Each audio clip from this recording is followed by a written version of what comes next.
tomorrow which encourages people to spend, isn't there a danger that the same people who led to this crisis, i.e., you know, in the subprime area in America and to a certain extent over here as well, that they'll spend more and they'll have more debt, and that's what led to this crisis? No, if I may put it this way, the assets that people have in Britain are far greater than any mortgage or other debts they have. I think it's often forgotten that people have built up wealth in housing and in other areas as a result of a relatively successful economy. And while some people definitely may be overstretched, the vast majority are people who have got assets that are worth a considerable amount of money and will return to be worth more as this financial problem is eased, and at the same time have a capacity both to spend where necessary and want to see the economy moving forward. And they have lost confidence in the banking system. My job is to, where markets fail, the job of government is to rebuild that confidence. Okay, but what do you want people to do? Is it that you want people to be spending more money? What I want is an economy that's moving forward generally. That depends. No, the specific of whether people should spend more. But hold on. You're not going to get me to talk about measures tomorrow. What I want is an economy where people are in jobs and feel secure in their jobs, where mortgages are more secure for people and they're less worried about either going into arrears or repossessions. I want small businesses, who are the lifeblood of our economy, to have the cash flow that allows them to stay in business. I want us to be, one of the ways we get out of this is by exporting with the pound. We can export to the rest of the world. So it's, as I say, a range of things that are necessary. And one of the things we need is also public investment to move forward in the construction industry. And one of the things you've spoken about just a moment ago is banks lending money. Do you understand the enormous sense of anger that is felt in the country, that these banks have taken taxpayers' billions and yet are making loans very difficult to small businesses and, you know, the threatening of foreclosures on mortgages? Well, I've been angry about the behaviour of banks, starting with the subprime market in America. And we've got to create a situation where, having recapitalised the banks, look, if we hadn't done that, John, some of the banks would have collapsed. We had to do that because we recognise how important banks are to the financial system. Now we've got to persuade them and cajole them into lending at appropriate prices, at reasonable prices, to small businesses particularly who need money. And we've got to get them to resume mortgage lending. Now, you will see in the pre-budget report and subsequently a number of measures that will actually make that happen more quickly. And the question is, can we get banks back to lending at the level of 2007? Yes. And can we do it quickly? And I believe that that is part of the restoration of confidence in the economy. What does persuade and cajole mean? Those are two interesting words that you've used. I mean, I'm sure, you know, when you leave this room and when you've been speaking to the banks, I would imagine the tone is a bit angrier than that. Well, we were very clear that they had to pass on the cut in interest rates to mortgage holders, and that actually happened. We've been very clear also that they've got to be far more sympathetic to the small businessman or woman who's watching this programme, who feels that the overdraft rates that they're charging or the terms or the charges are too high. And we're dealing with that. And I see Royal Bank of Scotland this morning has responded by saying they're not going to change the terms of their overdrafts when the time is extended. To follow suit? And I expect and hope that others will follow suit. That is the right thing to do. Have you had an indication of that? I think we've got an indication that the banks are prepared to listen to what the public is saying as well as the government is saying, and that is they've got to be more responsible in the way they treat long-standing customers who have served them well, and now they must serve better. And if they don't, does persuade and cajole change into being a bit of a stick, which you're going to make sure that they do that? Well, I think the government has a number of measures it can take, but I think at the moment what we're wanting to do is to create all the conditions. You know, this is happening in America, it's happening in Europe. Everywhere the banks are not lending, we've got to create the conditions in which that lending can actually happen, and that will be a mixture of carrot and stick. Yes, I mean, Lord Mangleson said this morning that they had behaved alarmingly. I think that's true because there is a loss of confidence in banking, and they are, if you like, increasing that loss of confidence by not acting in the way that banks normally do. Now, there are reasons why, in a world where things seize up, banks find themselves in a difficult position. We are unfreezing and unblocking the problems that have caused them not to lend. And I think once we've done all these things, it's up to them to respond to the public need for this.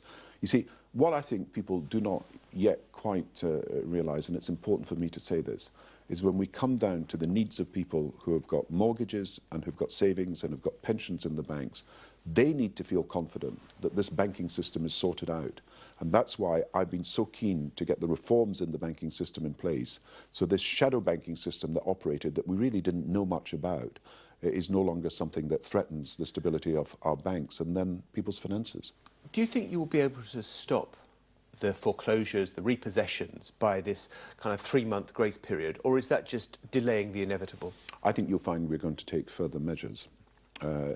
Look, the position is that interest rates have come down. In the 1990s, when we had a recession... Just on the specifics, what you said you may be taking further measures. I'd be very interested to hear. We will consider further measures, because, look, most people who've got a mortgage at the moment have got relatively low interest rates compared with what happened when we had these 15% and 18% interest rates in the 1990s.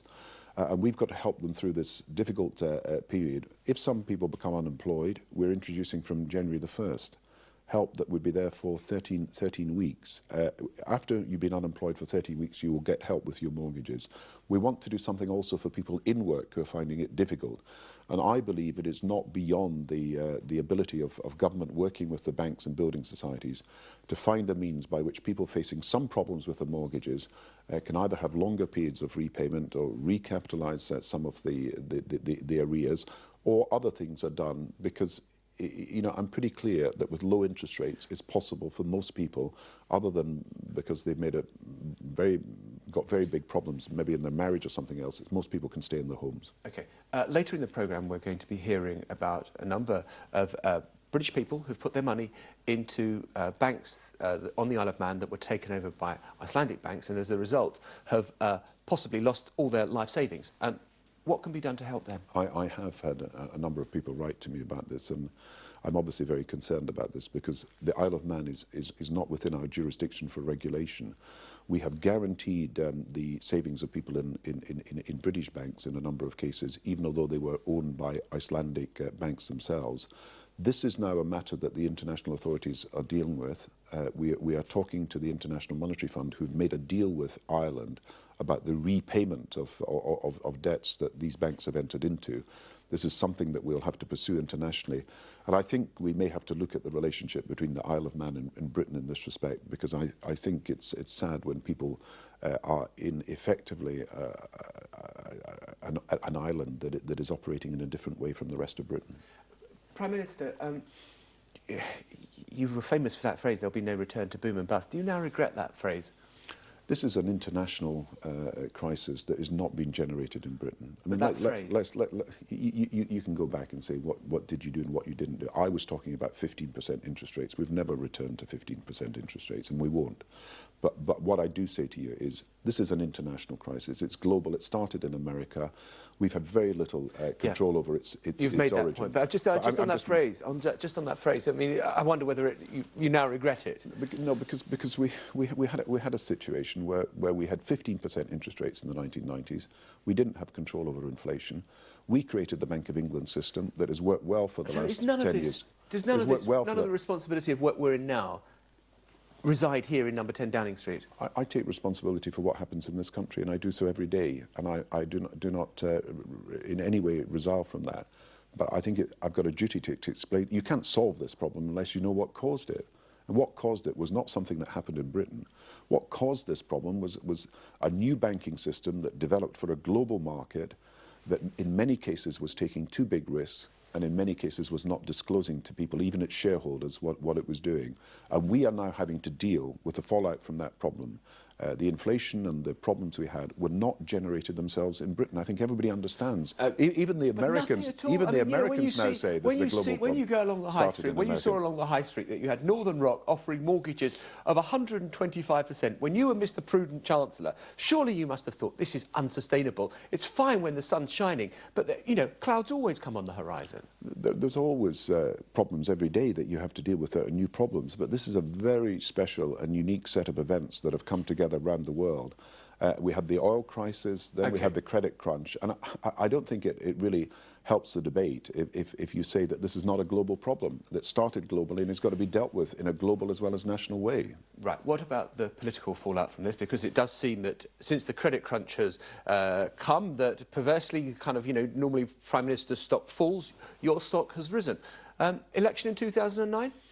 I'm not thinking about that at all. And in fact, it's almost completely wrong to even consider this, because what we're thinking about all the time is what we can do. Our undivided attention is on getting this problem sorted out. Look, I'm here in a job where around the world every country is facing problems. We've got to deal, in fact, we've got to help lead the world out of these problems. Can we just say no election in 2009? I'm not planning it at all. You're not planning it at all? Of course. I'm dealing with my undivided attention on the problems of the economy, and I don't think people would think much of me if I wasn't, and that is what I'm going to do.